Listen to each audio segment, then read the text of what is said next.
Who's trying to divide working Americans by race and why? We're going to get into it.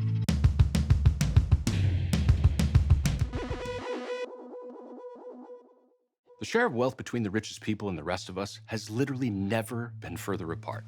In the wake of a global pandemic, millions of us are still just trying to get back on our feet.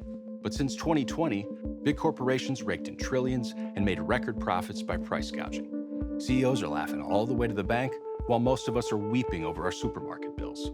So when American workers ask why their pay has stayed the same, while the ultra-wealthy have grown even more obscenely rich, the ultra-wealthy throw out the old, because the immigrants are taking your jobs.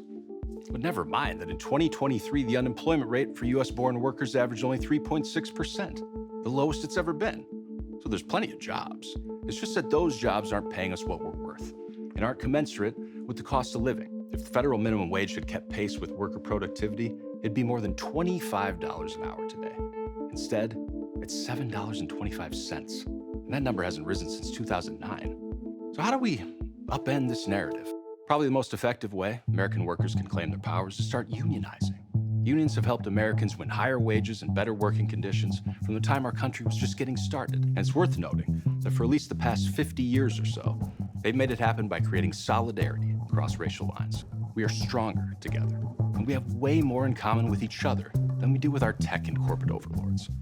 So maybe it's no coincidence that Elon Musk, who suggested that hiring more people of color at companies like Boeing and United would make air travel less safe, also filed legal papers aimed at shutting down the National Labor Relations Board.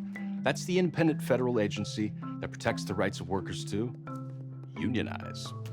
And strangely enough, Amazon, Trader Joe's, and Starbucks all did the same thing. It's almost like they know how powerful we'd all be if we banded together across racial lines. Yeah, they do know how powerful we'd be. And that's why they spend so much money and so much time trying to keep us divided. This is Jeff Tendall, reporting for Bold ReThink.